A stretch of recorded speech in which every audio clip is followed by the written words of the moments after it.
Today I'm trying out another do-it-yourself viral Halloween decoration to see if it's really as easy and affordable as they make it look.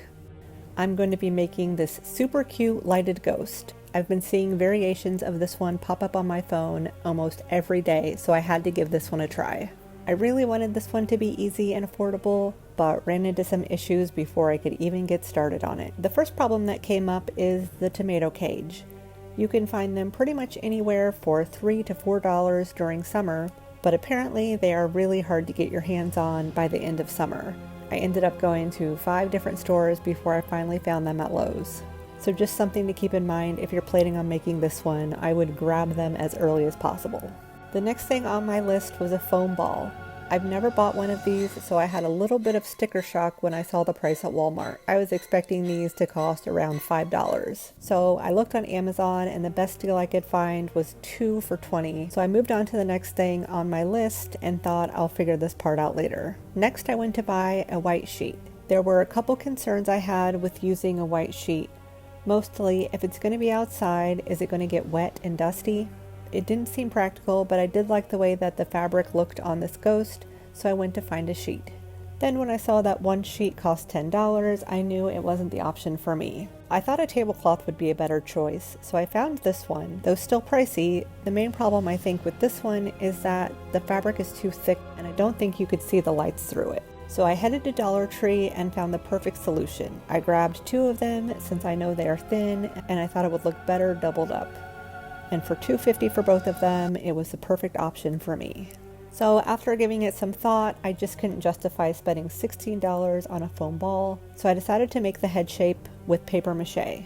If you're not familiar with paper mache, you can check out my pumpkin paper mache video to get the basics. This one took about 20 minutes to make, but you do have to let it sit overnight to dry. If you're not a big crafter, paper mache might not be for you. It can be a little messy, but it is one of my personal favorite crafts to do. To attach the dome to the tomato cage, I'm making a foam block with some old shipping foam. After I hot glued them together, I shaped the top a little bit so it would fit the shape of the dome better. Then I hot glued it in place. Next, I zip tied the top of the tomato cage. Then I put the dome on the tomato cage and added lights. You can use twist ties or craft wire to attach them. I'm using zip ties because that's what I had handy.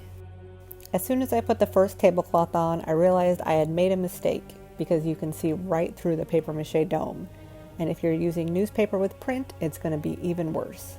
So to fix this problem, I put a sloppy coat of craft paint on the top, which worked really well.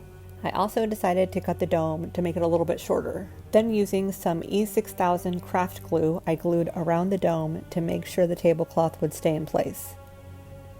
Just make sure you find the center of the tablecloth before you put it on so you don't end up with a mess as you move it around.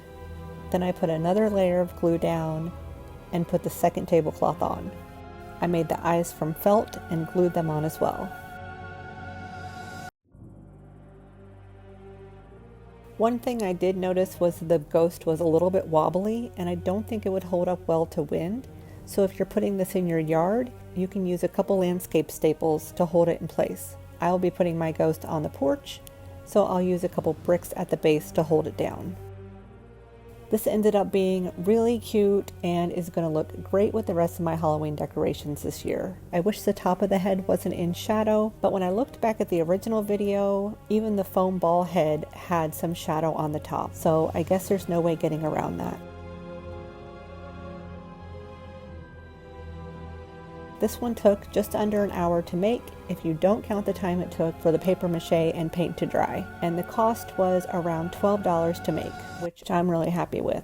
But if you don't want to spend the extra time and you want the fabric sheet look, then this would be a really easy craft if you don't mind paying $30 to $35 per ghost. And I think you could probably do this one in less than 20 minutes. But either way you end up making it, this is definitely a craft I would recommend. If you like this video and want to see more like it, make sure to hit the subscribe button. Thank you so much for watching, and I'll see you next time.